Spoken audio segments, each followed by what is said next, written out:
conversando com seus amigos aí da live. Boa tarde a todos, daqui a pouco a gente começa aqui ao vivo na Radiação FM. Hoje nós vamos falar sobre alienação parental. A repercussão tem sido muito boa. Daqui a pouquinho a gente começa aqui ao vivo na rádio e para vocês aí na live.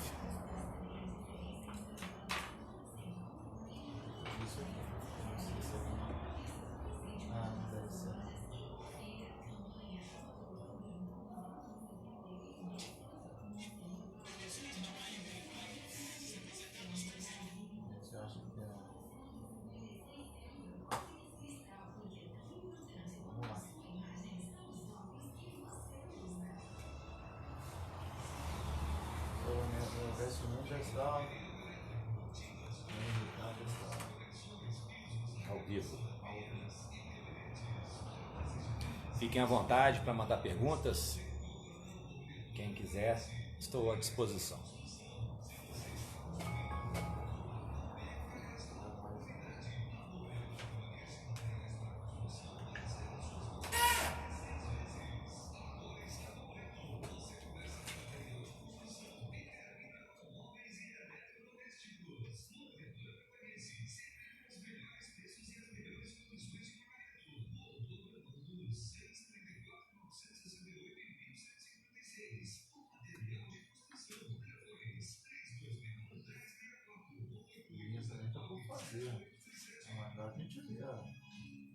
O Custódio já está ao vivo na campanha web.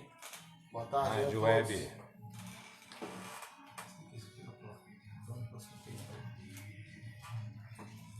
Ação FM 1h34, hein? Bobiei aqui. Boa tarde a todos os nossos amigos ouvintes. Estão aí na sintonia, plugados na melhor programação do rádio. Uma ótima tarde a todos vocês. Como já havíamos anunciado, hoje quarta-feira, temos a participação do Dr. Elvésio Nani Ricardo aqui na Rádio Ação FM com o seu quadro aqui a 1h30, já são 1h34, hein? Eu me atrasei aqui. Com o seu quadro Com a Palavra O Advogado, tirando as dúvidas aí dos amigos ouvintes, dos amigos internautas, hein? Uma boa tarde aos amigos aí, Dr. Elvésio Nani Ricardo, que estão na live agora, que vão assistir posteriormente também, né? Temos que dar boa tarde também, boa noite, né? Porque o pessoal às vezes, né, doutor? Boa tarde. Vamos lá. Doutor, pode. Boa tarde a todos, boa tarde, Custódio, boa tarde a todos os ouvintes, aqueles que nos veem pela live, né? Mais uma vez é uma honra estarmos aqui falando das coisas do direito, dos anseios da população local, da nossa população regional, né? Da nossa campanha e região, né? Nós estamos falando nesse período aí do nosso programa sobre direito de família. Já falamos sobre guarda compartilhada, já falamos sobre família moderna, já falamos sobre pensão alimentícia, já falamos sobre união homoafetiva, que é a união homossexual, e hoje a gente vai falar de um tema tão atual quanto, que é a questão da alienação parental, né? Lembrando que a gente fala desde o começo que o direito de família hoje ele busca sempre trazer a harmonia da família, né? O afeto é a palavra-chave para as diretrizes do direito de família, não é isso? Então, nós estamos novamente à disposição dos ouvintes, daqueles que nos veem pela live, para tirar todas as dúvidas. Um grande abraço para todos. Então, vamos lá iniciar aí com as nossas perguntas, né? Tirando as nossas dúvidas. Inclusive chegou uma pergunta pelo WhatsApp também, vamos respondê-la no final. Doutor, no que consiste a alienação parental e qual o conceito dela? Como eu sempre faço, eu gosto de conceituar a questão aquela matéria que a gente está colocando em pauta, para que o ouvinte e o internauta tenham noção exata daquilo do que se trata. Então vamos lá, a síndrome de alienação parental é a situação em que a mãe ou o pai de uma criança a treina ou tenta romper os laços afetivos com outro genitor, criando fortes sentimentos de ansiedade e temor em relação ao outro genitor. Resumidamente, são casos em que os genitores separados têm aquela ruptura da vida conjugal e um desses genitores, por uma tendência vingativa, usa a criança para atingir aquele ex-companheiro, certo? É basicamente isso. Ele não consegue elaborar adequadamente o luto da sua separação, desencadeia um processo de destruição, vingança, desmoralização e descrédito do ex-companheiro, né? Nesse processo vingativo, o filho é utilizado como um instrumento de agressividade direcionada ao ex-parceiro, né? E deixe bem claro que não é só a mulher nem só o homem, né? Geralmente é aquele ex-cônjuge que não, de certa forma, às vezes até inconscientemente, não aceita aquela ruptura e acha que o filho, já que eu rompi, o meu filho também tem que romper. Basicamente é isso. É uma espécie de vingança. Sem dúvida, sem dúvida. É uma espécie de revanche, né? Se você não quer ficar comigo, meu filho também não fica. Basicamente é isso. É lógico que cada caso é um caso, mas a alienação parental vem também trazer a harmonia da família. O Instituto da Alienação Parental vem também tentar trazer à família a harmonia baseada no afeto e na convivência, né? Certo. E só os pais podem praticar a alienação parental? A grande maioria das vezes os pais praticam esse ato, mas também os avós, tios, aquelas pessoas que têm autonomia sobre aquela criança, como cuidadora, a babá, certo? A alienação parental, basicamente, é você falar mal do pai para a criança ou falar mal da mãe para a criança enquanto guardiã daquela criança, certo? Enquanto cuidadora daquela criança. É uma prática psicologicamente destrutiva para a criança e para toda a família. Certo. Como que na prática pode ser caracterizado um ato de alienação parental? A Lei 12.308 de 10 traz uma lista exemplificada de condutas que caracterizam a alienação parental. Então vamos a elas. 1. Desqualificar a conduta do genitor no exercício da paternidade ou na maternidade, né? Falar, seu pai não é um bom pai, a sua mãe não é uma boa mãe, basicamente isso. Dificultar o exercício da autoridade parental, desautorizar aquele parceiro. O pai manda fazer uma coisa, a mãe manda fazer outra, somente para atingir aquele ex-parceiro. Dificultar contato de criança ou adolescente com o genitor. É você não avisar para o pai aonde que você está, quando já existe horário marcado de visita ou coisa parecida, né? Dificultar o exercício do direito regulamentado de convivência familiar, como a visitação. Estipulou-se em processo judicial que o pai fica com aquela criança naquele final de semana e a mãe some com a criança e o pai fica a ver navios, né? É uma situação muito comum, muito corriqueira, que visa também atingir o outro, né? Omitir deliberadamente ao genitor informações pessoais relevantes sobre a criança ou adolescente, inclusive escolares, médicas e alterações de endereço. Além disso, apresentar falsa denúncia contra o genitor, contra familiares ou contra avós, para obstar ou dificultar a convivência deles com a criança ou adolescente. Mudar o domicílio para o local distante, sem justificativa, visando dificultar a convivência da criança ou do adolescente também, fique bem claro, né, com aquele genitor, né? E muito comum, inclusive, que a mãe vá morar em outra cidade justamente para dificultar a convivência daquele pai. Então, são situações que trazem para a criança um desconforto e trazem para aquele que é prejudicado também um abalo psíquico muito grande. O genitor que se vê privado dessa convivência com a criança pode tomar providências legais? Sim, ele pode entrar com uma ação judicial, requerer judicialmente que a coisa mude de figura, explicar para o juiz que existe lá o meu ex-companheiro, a mãe do meu filho, o pai do meu filho fazendo esse tipo de coisa, para tentar mostrar, através de estudo social, através do mecanismo jurídico da máquina do judiciário, que basicamente seria o estudo social, mostrar que existe aquela alienação parental e que aquilo tem que terminar sob pena de drásticas consequências, né? E assim, restando provada a alienação parental, o que poderá ocorrer com o alienador?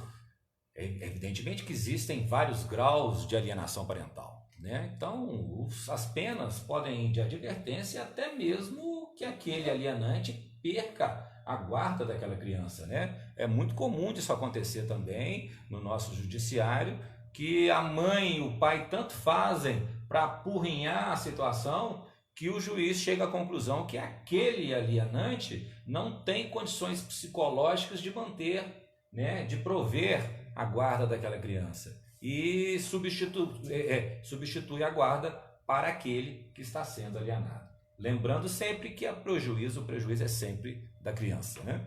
E pode ser considerado crime também? Ainda não está, Custódio, tipificado no nosso Código Penal a alienação parental como crime, apesar de existirem projetos de lei que versam sobre essa matéria. Mas, geralmente, a alienação parental vem acompanhado de alguma situação que pode ser tipificada como crime ou como contravenção penal, como, por exemplo, a calúnia, a difamação, que são tipificados no Código Penal, né? Além disso, até mesmo a lesão corporal, né? E são situações que o juiz tem que poder separar e também o profissional de direito, o advogado, tem que entender até onde ele pode ir no que diz respeito à esfera criminal referente à alienação parental. Quem mais sofre com a alienação? Custódio, todo mundo da família sofre, né, com a alienação parental, né? Mas não há dúvidas que os filhos que são os maiores prejudicados, né? Eles são fruto da relação e não escolher os pais que têm, né? Então, eles não podem ser prejudicados pelo fracasso da relação dos pais, não é verdade? Né? Mas, por uma questão até mesmo infantil, aquele alienante esquece que o filho está sofrendo, né? Então, os filhos que estão em processo de personalidade são dependentes, não só financeiramente, mas também emocionalmente, e precisam daquelas referências paterna, materna, avós, irmãos, né? Ele está, repito, em processo de formação. Além disso, né, você tem que sempre colocar para aquela criança que ela vive em harmonia, que o ambiente que ela vive é de afeto, para que ela não cresça com algumas sequelas que podem ser irreversíveis na sua vida adulta. O senhor poderia falar para os nossos amigos ouvintes, aí, os internautas que nos acompanham, alguns sintomas da criança alienada? A alienação parental é considerado um abuso emocional para essa criança, né? E como todo abuso, podem sim trazer os danos emocionais a um menor que ainda está em processo de formação. As crianças são propensas às seguintes situações: apresentar distúrbios psicológicos, como depressão, por exemplo, ansiedade, pânico, muito comum de acontecer, uso de drogas, do álcool como forma de aliviar aquela dor, né, também muito comum, apresentar uma baixa autoestima, né, ter dificuldade na escola, na relação com os amiguinhos, com os amigos, no caso dos adolescentes, até mesmo, Custódio, não é tão incomum que aconteça, e hoje em dia estudos referem a situações alarmantes nesse sentido, é o suicídio infantil, né? Que a criança não encontra nos pais aquela base necessária para que ela desenvolva a sua personalidade. As redes sociais também ajudam um pouquinho, né? A tal da internet, a criança hoje está muito focada na questão do smartphone, no celular, né? Alguns aplicativos sugerem até essa situação e você acopla tudo isso com a questão da alienação parental. Pode acontecer, e é bom que todos os pais ficarem muito bem atentos a isso, né? Quando a criança começar a ter esse tipo de sintoma, como depressão, como ansiedade, pânico, né? Tiver dificuldade na escola, ver se o problema não é dentro de casa, né? Com essa briga incessante que existe entre o pai e a mãe daquela criança. Os agregados, o padrasto, a madrasta, o avô, a avó, tem que entender que o vínculo afetivo sanguíneo pai, filho, mãe, filho é irreversível, né? Então você tirar isso da criança é complicado, né? Então a relação tem que ser estável para que na fase adulta a criança não tenha problemas. O senhor já teve caso, assim, se não está no seu escritório, de alienação parental? Já tive, ainda tenho e não são poucos. É uma situação muito corriqueira. As ações que versam sobre separação, divórcio, elas geralmente, em boa parte delas, vêm acompanhado desse ingrediente, vamos dizer assim, da alienação parental, né? Só que a gente procura trazer o ex-casal para a realidade, né? A figura do advogado, para um, é o conforto, né? Para o seu cliente, você representa o conforto. Para o outro cliente, você representa o desconforto, a ameaça. Então, o bom advogado, o advogado moderno, aquele que visa, porque a advocacia moderna, ela visa a administração do conflito, né? Não é simplesmente você levar uma ação de família, por exemplo, até o final, em que os pais vão discutir guarda, discutir visita, discutir alimentos, discutir alienação parental incessantemente. A advocacia moderna sugere que o advogado traga essa família, esse casal, essa criança para a harmonia. É isso que a gente tenta fazer no escritório, de certa forma com algum êxito, né? Quem já foi nosso cliente sabe disso. Por isso que a gente tem alguma experiência para poder falar sobre isso, né? O papel do advogado, ele é instrutivo. O advogado, às vezes, se passa até, né, que me desculpem aí os psicólogos, mas como um consultor psicólogo, psiquiátrico, porque ali o seu cliente coloca todos os seus anseios, os seus problemas, e cabe ao advogado tentar ajudá-lo a resolver aquela situação da melhor maneira possível. Certo. Agora, chegou uma pergunta aqui pelo WhatsApp, uma pergunta pelo WhatsApp do ouvinte. O ouvinte diz assim: eu vivo com uma pessoa há 20 anos, tenho 2 filhos com essa pessoa, gostaria de saber se eu tenho direito no que a outra pessoa conquistou estando comigo, e caso de falecimento eu tenho direito à aposentadoria dessa outra pessoa e vice-versa. Ela falou o nome, Custódio? Não, é anônimo? Anônimo. Ah, tá bom. A gente fica muito feliz, agradece. É um ouvinte, né? Isso. A gente fica muito feliz, agradece aí essas perguntas. Eu tenho outras aqui no inbox também no meu WhatsApp, né, e do próprio Facebook, e a gente, a partir do momento que chegar no escritório, começa a responder essas perguntas. Mas respondendo a pergunta dessa ouvinte, ou desse ouvinte, a união estável, que é o caso dela, foi falado na semana passada, ou na retrasada, não me lembro, ela se assemelha ao casamento para todos os efeitos jurídicos. No caso, ela vive há 20 anos, é ela mesmo, né, Custódio?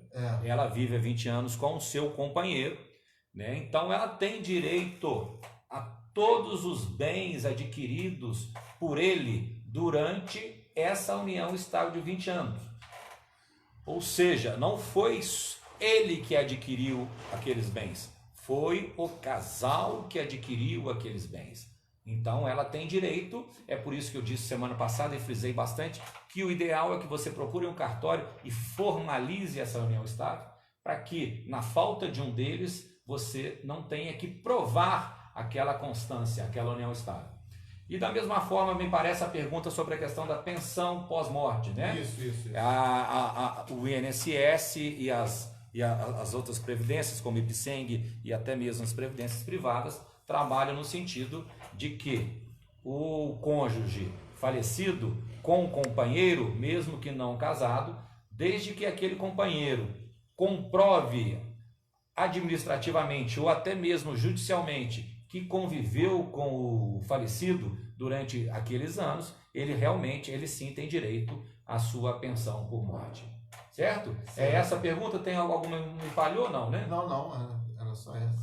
Acho que era só... Deixa eu ver. Tem mais alguma pergunta? Não, acho que é só essa mesmo. Então, aqueles que me fizeram perguntas pelo WhatsApp, eu responderei assim que chegar ao escritório, da mesma forma com o Facebook. Relembro que estamos falando sobre direito de família.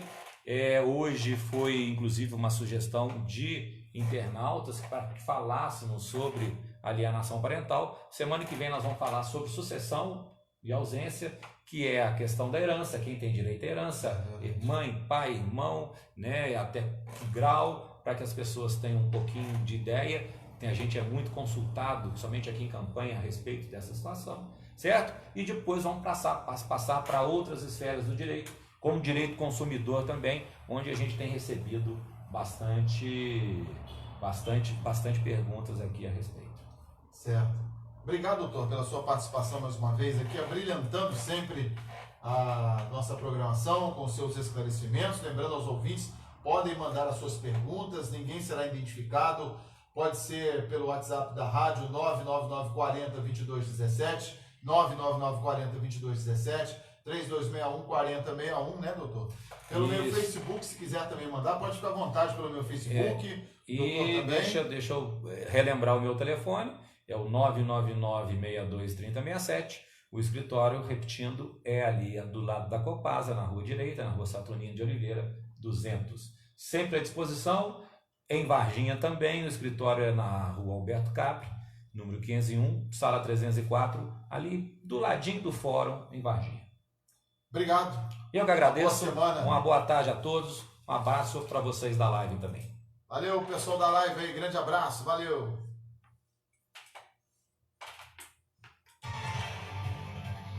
Foi ser mais rápido. Foi. Então, 5 minutos. Só tem que encerrar a live?